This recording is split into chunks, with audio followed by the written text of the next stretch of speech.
So hey guys, welcome back to Study Medium channel.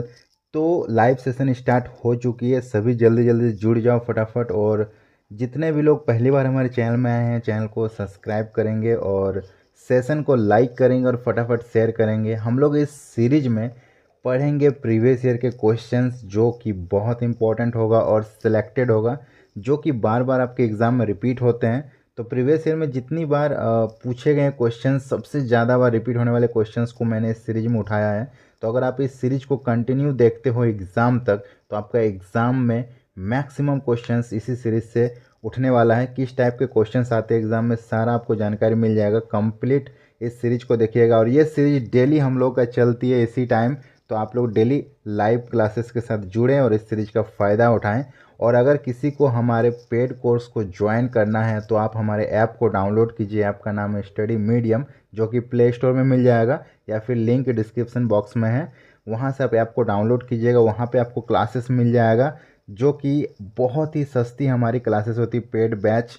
आप इसको ले सकते हो सिर्फ 599 में कंप्लीट 1 ईयर के लिए। ठीक है, 1 साल तक हम लोग कंप्लीट पढ़ाते हैं सिर्फ 599 रुपये में, जिसमें सभी विषयों की तैयारी कराई जाती है। ये ANM JNM वालों के लिए है, BSc नर्सिंग वालों के लिए, सबके लिए आपको मिल जाएगा। ठीक है, इसमें लाइव क्लासेस होगा, डेली मॉक टेस्ट होगा, प्रैक्टिस सेट होगा, डाउट सेशन होगा और प्रीवियस ईयर क्वेश्चन सॉल्यूशन सब कुछ आपको मिलेगा। ठीक है, तो फटाफट जाओ और ये बैच ज्वाइन कर लेना। इसके अलावा हमारे ऐप में एक चीज़ और मिलेगा, वो है क्वेश्चन बैंक, जो कि आपको कहीं भी देखने को नहीं मिलेगा। इस क्वेश्चन बैंक की खासियत क्या है कि इसमें इतना कंटेंट रहेगा कि आप इससे बाहर कुछ भी आपको पढ़ने की ज़रूरत नहीं पड़ेगा। जैसे कि 12,000 ऑब्जेक्टिव क्वेश्चंस का एक सीरीज मिलेगा। इसमें प्रीवियस ईयर के 15 सालों का क्वेश्चंस का कलेक्शन मिलेगा, 100 मॉक सेट मिलेगा, 50 प्रैक्टिस सेट मिलेगा। सबसे बड़ी बात है कि ये चैप्टर वाइज रहेगा और ये जो है हिंदी इंग्लिश दोनों ही भाषा में रहने वाला है। तो अगर कंप्लीट इसको पढ़ लोगे तो इससे बाहर एक भी प्रश्न नहीं पूछेगा। ये सिर्फ और सिर्फ आपको 299 में मिलेगा, जो कि बहुत सस्ती है। ये भी आपको हमारे ऐप में मिलेगा। अधिक जानकारी के लिए आप हमारे इस हेल्पलाइन नंबर पे कॉल कर सकते हो, व्हाट्सएप कर सकते हो और मैक्सिमम जानकारी आपको इसी नंबर पे मिल जाएगा। या फिर डायरेक्ट आप इसी नंबर पे पेमेंट करके ये कोर्स ले सकते हो। ठीक है, इस नंबर पे फ़ोनपे, गूगल पे, पेटीएम से किसी से भी आप पेमेंट कर दो। चाहे आपको ये लेना हो 599, चाहे आपको 299, जो भी लेना हो इसमें पेमेंट कर देना और इस नंबर पे कॉल कर देना या व्हाट्सएप में मैसेज कर देना कि पेमेंट हो चुका, तो आपका कोर्स जो है हमारी टीम के द्वारा एक्टिवेट कर दिया जाएगा। तो फटाफट जाओ, ऐप को डाउनलोड करो और ये हेल्पलाइन नंबर को सभी सेव कर लो। इसके अलावा अगर कोर्स में आपको डिस्काउंट चाहिए तो वो भी आपको मिल जाएगा। आप हमारे कोर्स में, किसी भी कोर्स में जाके एक प्रोमो कोड लगाना, जीत10। ठीक है, JEET, ये प्रोमो कोड याद रखना, जीत10। ये प्रोमो कोड लगाना तो आपको कुछ डिस्काउंट और मिल जाएगा। जो भी आपको यहाँ पे प्राइस दिख रही है इस पर आपको डिस्काउंट मिल जाएगा। ठीक है, JEET जीत और 1010, ये कोड आप लगाना तो आपको इंस्टेंट डिस्काउंट मिल जाएगा। तो फटाफट जाओ, ऐप को डाउनलोड कर लो। ओके, तो चलिए सभी एक बार सेशन को लाइक कर दीजिए और सभी से शेयर कर दीजिए और हमारे चैनल को सब्सक्राइब कर लीजिए। हम लोग करते हैं क्लास को स्टार्ट। पर्ल ऑयस्टर किस वर्ग का जंतु है? प्रियांशु, वेरी गुड, चलो वेरी नाइस। तो इसका करेक्ट आंसर हो जाएगा ऑप्शन बी, पैलेसीपोडा। होते हैं पैलेसीपोडा ग्रुप्स में आते हैं। चलो very nice. Tusha Pandey first time exam दोगे, कोई बात नहीं। पढ़ाई अगर सही से की हो तो फर्स्ट अटेम्प्ट में ही निकल जाएगा। चलो नेक्स्ट क्वेश्चन से, प्रोटोजोआ का कौन सा वर्ग केवल परजीवियों का है? प्रोटोजोआ का कौन सा वर्ग केवल परजीवियों का है? Option Plasmodroma, option B Ciliata, option C Mastigophora and option D Sporozoa. Diksha, Pushpa, Shalvi, Priyanshi, Pooja, Harshad Khan, Komal, सही। चलो वेरी नाइस। इसका करेक्ट आंसर हो जाएगा ऑप्शन डी, स्पोरोजोआ। स्पोरोजोआ, ठीक है। प्रोटोजोआ का जो स्पोरोजोआ वर्ग होता है वो केवल का होता है। ठीक है, केवल केवल परजीवी। Very good Krishna, Priyanshi. चलो नेक्स्ट क्वेश्चन की ओर बढ़ते हैं। मलेरिया परजीवी चक्र में साइजॉन्ट कहाँ बनता है? मलेरिया परजीवी के जीवन चक्र में साइजॉइंट कहाँ बनता है? ऑप्शन आरबीसी में, ऑप्शन बी यकृत में, ऑप्शन सी ए और बी दोनों में, एंड ऑप्शन डी केवल मादा एनाफिलिस के आमाशय पर। जहाँ आपने सुना है ना मादा एनाफिलिस, टिक लगा दिया और कुछ सोचना ही नहीं, दिमाग को यूज करना ही नहीं है। Lucky very good, Salvi very good. इसका करेक्ट आंसर हो जाएगा ऑप्शन बी यकृत में। ठीक है, मलेरिया परजीवी के जो जीवन चक्र में साइड जॉइंट होता है वो लीवर में बनता है। ओके, नेक्स्ट क्वेश्चन है, मनुष्यों में मलेरिया परजीवी की खोज करने वाले वैज्ञानिक कौन थे? मनुष्यों में मलेरिया परजीवी की खोज करने वाले वैज्ञानिक कौन थे? Option A Ronald Ross, option B Charles Laveran, option C Louis Pasteur and option A Grassi. Lucky Gamer सही है। Pushpa very good, Fuggu very good, Babu भैया ने मलेरिया परजीवी का नाम सुन के लगा दिया रोनाल्ड रॉस। लेकिन मैं आपको बता दूं, कंफ्यूजन को क्लियर कर लो, दिमाग में बैठा लो कि दोबारा ये क्वेश्चंस कभी आए तो गलती नहीं होगा। ठीक है, जो रोनाल्ड रॉस थे ये मलेरिया परजीवी की खोज सबसे पहले करने वाले वैज्ञानिक थे। एकदम 100% सही है। बट मनुष्य लगा हुआ है यहाँ पे, देखो तो मनुष्य लगा हुआ है और मनुष्यों में नहीं, वो पहला मलेरिया परजीवी की खोज करने वाला वही था ओवरऑल। ठीक है ना, ओवरऑल जब भी आप ये क्वेश्चंस पढ़े होंगे, आप सीरियसली शो में पढ़े थे? नहीं, उस क्वेश्चंस जो आप लोग पढ़ के ये लगाए थे रोनाल्ड रॉस, उसमें यही क्वेश्चंस था कि मलेरिया परजीवी की खोज सबसे पहले किस वैज्ञानिक ने किया? Ronald Ross. आपने ये पढ़ा था, सीरियसली बात यही है ना। बट यहाँ पे क्वेश्चंस था मनुष्यों में और आपने क्या किया? जानबूझ के गलती किया। पहली बात तो ए होगा ही नहीं, आपको तो ये कंफर्म हो जाना चाहिए था कि मेरा एक मतलब ऑप्शन एलिमिनेट हो गया। ये तो होगा ही नहीं क्योंकि ये तो पहला मलेरिया परजीवी खोजा था। मनुष्यों में खोजने वाला था चार्ल्स लेवरॉन। ठीक है, option B is the correct answer. चलो नेक्स्ट क्वेश्चन पर बढ़ते हैं।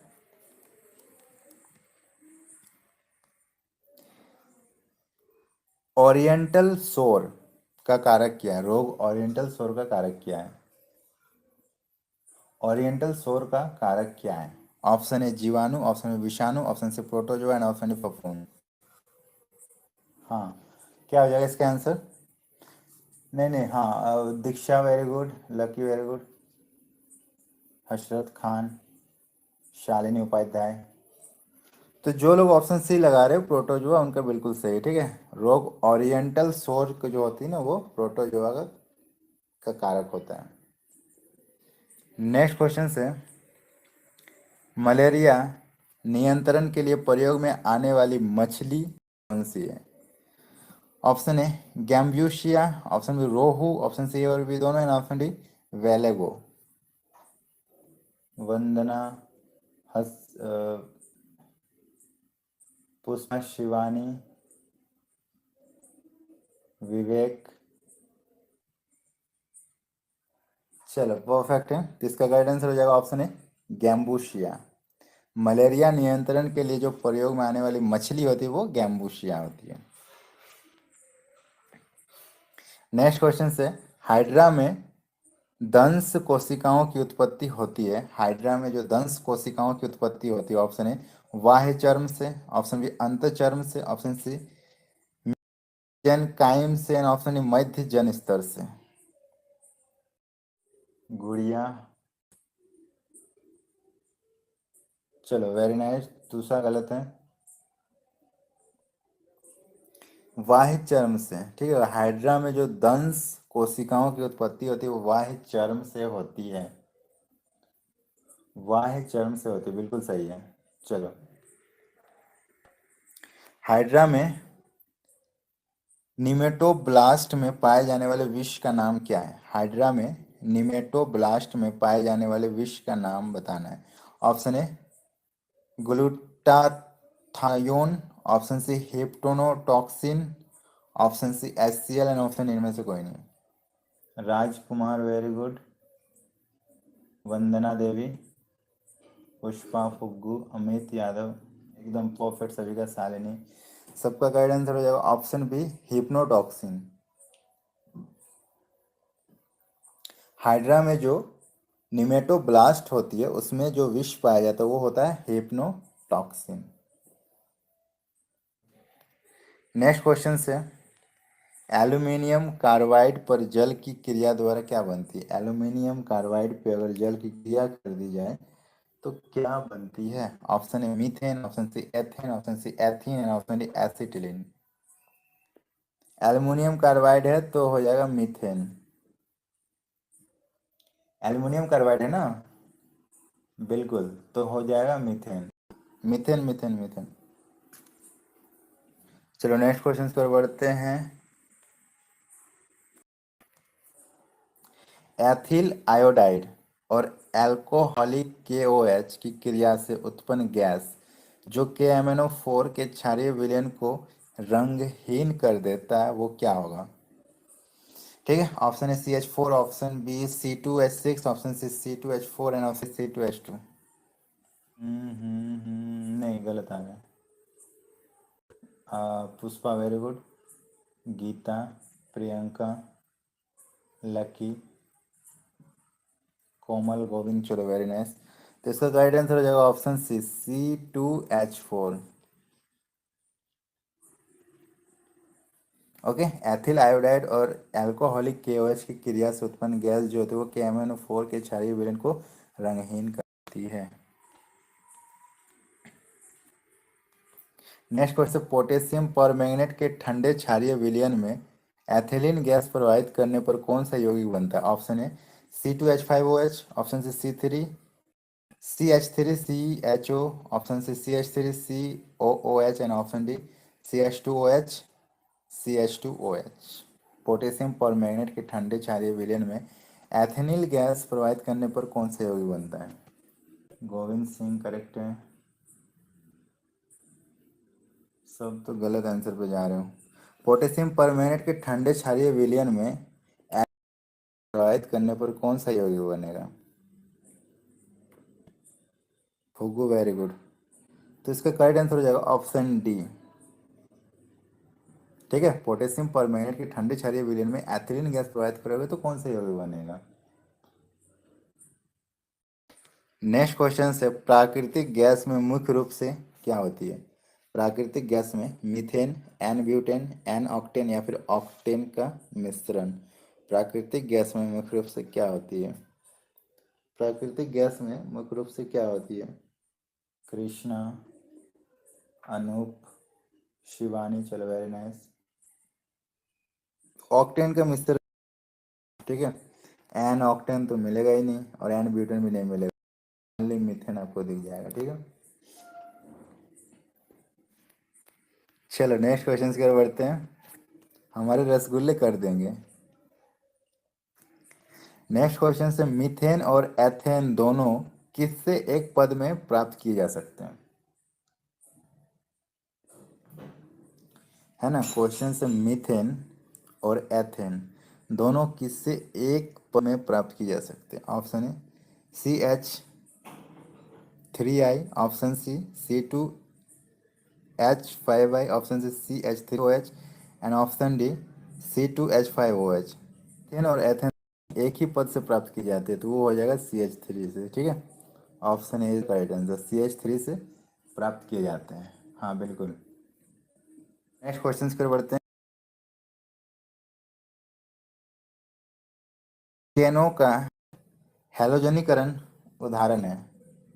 एल्केनो का हैलोजनीकरण उदाहरण है। ऑप्शन है इलेक्ट्रोफिलिक प्रतिस्पादन का, ऑप्शन बी न्यूक्लियोफिलिक प्रतिस्थापन का एंड ऑप्शन डी मुक्त मूलक प्रतिस्थापन का एंड ऑप्शन डी ऑक्सीकरण का।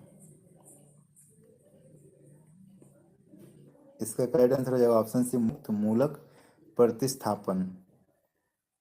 मुक्त मूलक प्रतिस्थापन। एल्केनो का हैलोजनीकरण जो उदाहरण होता है वो मुक्त प्रतिस्थापन का उदाहरण होता है। बढ़ते हैं।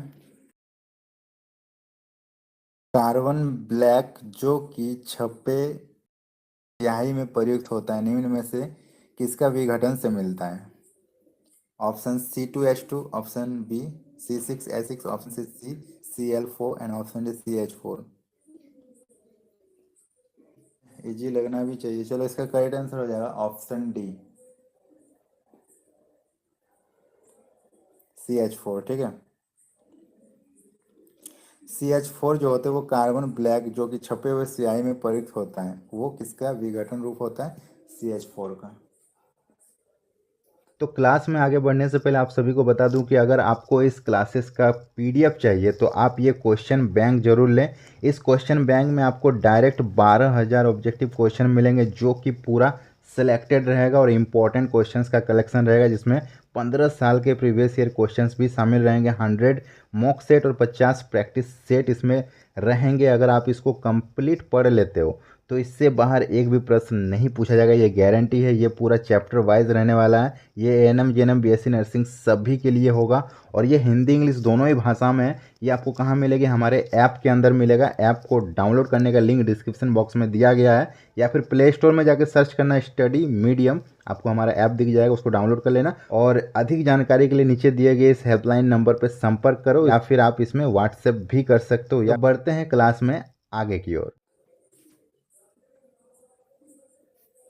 चलो नेक्स्ट क्वेश्चन कर बढ़ते हैं। मेथेन अणु का आकार क्या होता है? मेथेन अणु का आकार क्या होता है? ऑप्शन रेखीय, ऑप्शन बी पिरामिडीय, ऑप्शन सी समतलीय एंड ऑप्शन डी समचतुष्फलकीय। नहीं नहीं, गलत आ रहा है यार, इतना छोटा सा क्वेश्चन है, इस पर गलती मत करो। बल्क में गलत आंसर आ रहा है। अंशुमन मौर्य, नहीं कोई बात नहीं, मिलने की जरूरत नहीं है, इजी बना देंगे, don't worry. Ankit very good.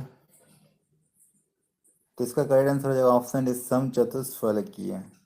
ठीक है, मीथेन के अणु का जो आकार होता है ना सम चतुष्फलकीय होता है प्रिया। अब सही आ रहा है। ठीक है, द करेक्ट आंसर। नेक्स्ट है सांद्र H2SO4 द्वारा 160 टू 170 डिग्री सेंटीग्रेड पर निम्न के जल निर्जलीकरण द्वारा एथिलीन गैस प्राप्त होगा, किस पे? ऑप्शन ए C2H5OH पे, ऑप्शन सी CH3OH पे, ऑप्शन सी CH3CH2CH2OH पे and option D CH3 whole 3COH पे। इसका करेक्ट आंसर हो जाएगा ऑप्शन ए C2H5OH। ठीक है, ये इस तरह से लिखा हुआ है, आपको वहाँ पे पीडीएफ में दिख रहा है, बट ये C2H5OH है। ठीक है, 60 टू 170 डिग्री सेंटीग्रेड पर निर्जलीकरण करेंगे। निर्जलीकरण मीन्स उससे जितना भी जल है ना उसको हटाना पड़ता है, एलिमिनेट करना पड़ता है, तो एथिलीन गैस प्राप्त होगा। चलो वेरी नाइस, या करेक्ट है। नेक्स्ट क्वेश्चन पर बढ़ते हैं। वो न्यूनतम समय अंतराल जिसके पश्चात गति की पुनरावृत्ति होती है वह क्या कहलाती है? वह न्यूनतम समय अंतराल जिसके पश्चात गति की पुनरावृत्ति होती है वह क्या कहलाती है? तरंगे, ऑप्शन बी आवर्तकाल, ऑप्शन सी आवर्ती एंड ऑप्शन डी दोलन गति। ये क्वेश्चन बहुत आसान है सीरियसली। इसमें भी गोविंद संगीता आप लोग गलत कर रहे हो। हाँ अब सही है। ठीक है, तो इसका करेक्ट आंसर हो जाएगा आवर्तकाल। आवर्तकाल का डेफिनेशन नहीं है ये। ठीक है, ये कुछ नहीं है, ये आवर्तकाल का डेफिनेशन है। वो न्यूनतम समय अंतराल जिसके पश्चात गति की पुनरावृत्ति होती है, तो वो आवर्तकाल होगा। सेम गति फिर से अगर आपको रिपीट होगा तो आवर्तकाल होगा। क्लास पूरी। चले नेक्स्ट पढ़ते हैं। कोई गति जो निश्चित अंतराल के बाद पुनरावृत्ति करे उसे क्या कहें? तरंगे, दोलन गति, आवर्ती गति या आवर्तकाल? अब तो कोई गति जो निश्चित अंतराल के बाद पुनरावृत्ति करे, देखो ना अभी फिर सब गलत करोगे। जितेंद्र, प्रियांशी, बस आप लोग सही हो। देखो इसके पहले वाले क्वेश्चंस में मैं थोड़ा जाना चाहता हूँ।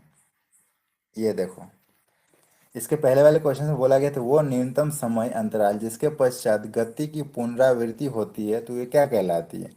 तो वो आवर्तकाल कहला रही थी। ठीक है, देखो गति की पुनरावृत्ति हो रही है, आवर्तकाल कहला रही है। ठीक है, अब ये क्वेश्चन जो है यहाँ पे देख लो, कोई गति जो निश्चित अंतराल के बाद पुनरावृत्ति कर रही है तो वो क्या कहलाएगी? दोनों सेम लग रहा है ना, तो आवर्तकाल होना चाहिए।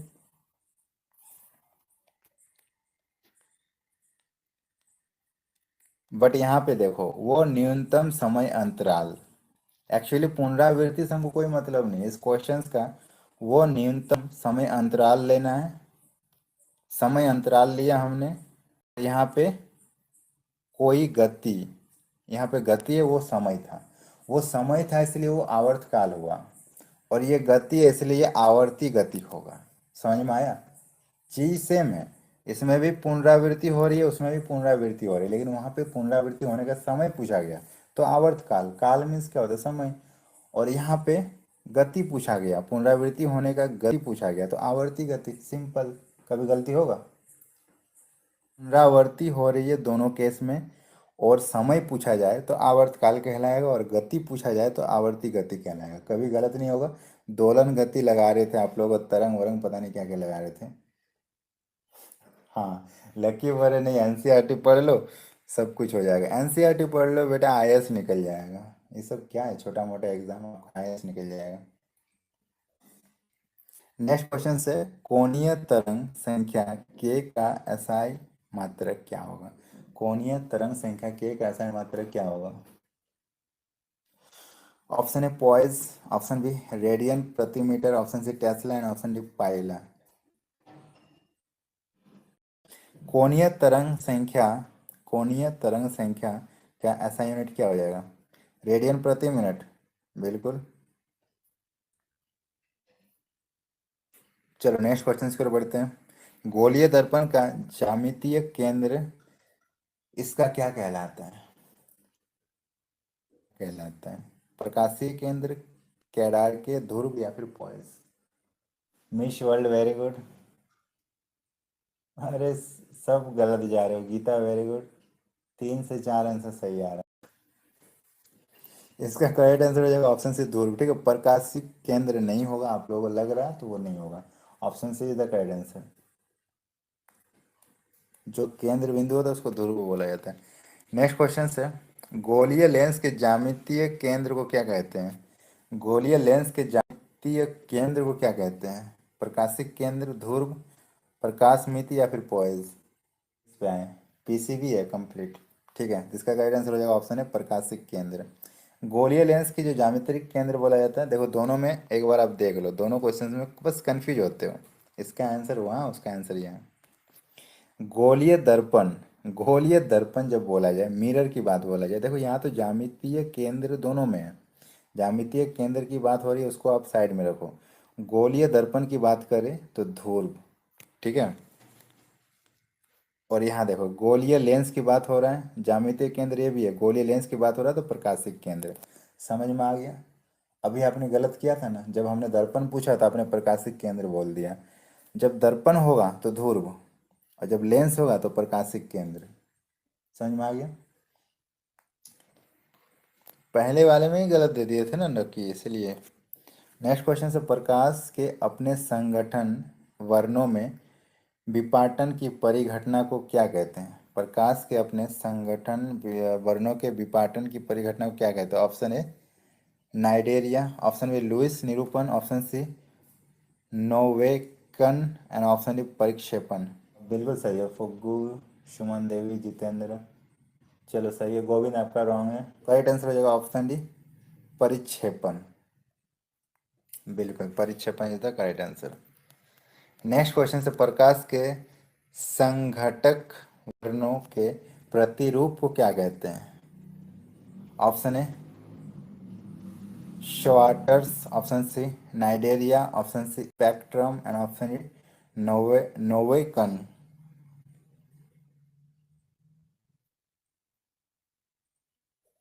प्रकाश के संघटक वर्ण के प्रतिरूप को क्या कहते हैं? सिंपल है, Jitendra very good.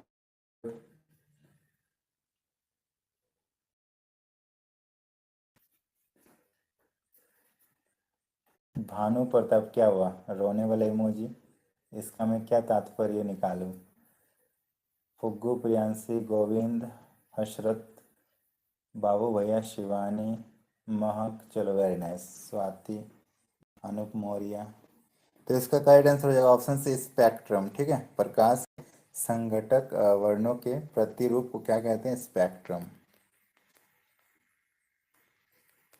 Next question से, रिचर्ड फाइनमैन को 1965 का भौतिकी में नोबेल पुरस्कार किस लिए मिला था? तो रिचर्ड फाइनमैन ने किस कृति के लिए उसको नोबेल पुरस्कार मिला था? ऑप्शन ए क्वांटम विद्युत गतिकी पर मौलिक कार्य के लिए, ऑप्शन बी शून्य कोटि के नियम, ऑप्शन सी क्वाथनांग एंड ऑप्शन डी होलोग्राफी के लिए।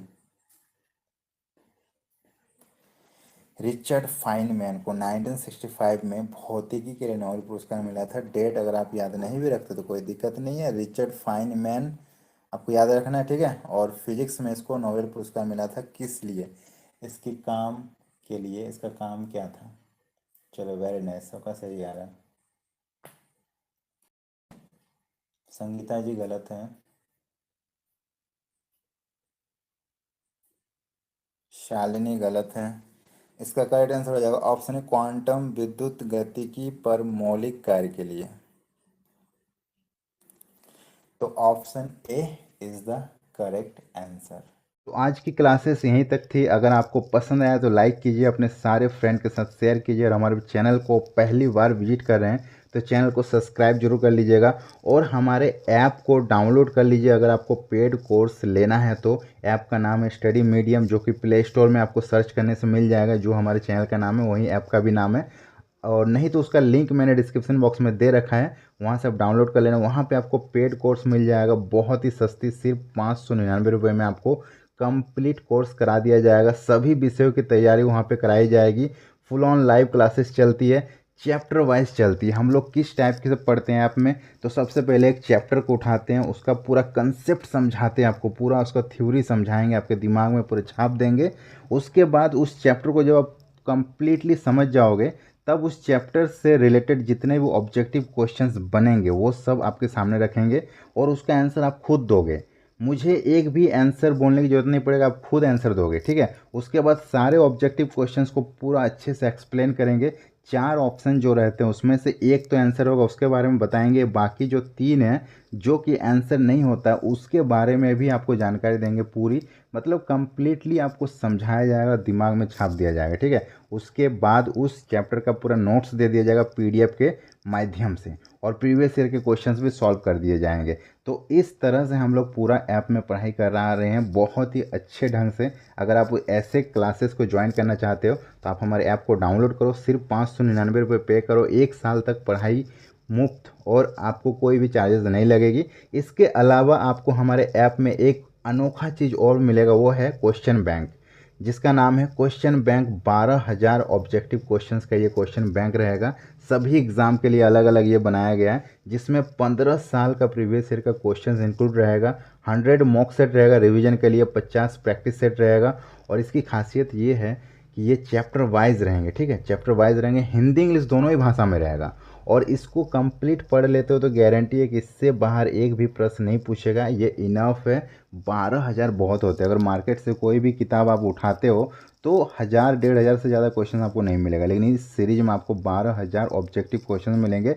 वो भी सारे सिलेक्टेड रहेंगे, इंपॉर्टेंट सेलेक्ट कर करके डाले गए हैं एनसीईआरटी बेसिस पे, और प्रीवियस ईयर क्वेश्चंस के बेसिस पे ये क्वेश्चंस बैंक को बनाया गया है। तो क्वेश्चन बैंक को लेना बहुत ज़रूरी है सभी स्टूडेंट्स को। अगर आप एग्ज़ाम में अच्छा स्कोर करना चाहते हैं तो ये ज़रूर लें, इससे बाहर एक भी प्रश्न नहीं पूछेगा। इसकी प्राइस सिर्फ और सिर्फ 299 रुपये रखी गई, जो कि बहुत सस्ती है। और अगर इसमें भी आपको डिस्काउंट चाहिए तो हमारा जो कोड है जीत10, वो कोड आप लगाएं, JEET10, जीत10, ठीक है। जीत10 जो है ये हमारा प्रोमो कोड है, इसको अगर आप लगाओगे तो आपको इंस्टेंट और भी डिस्काउंट मिल जाएगा, ठीक है।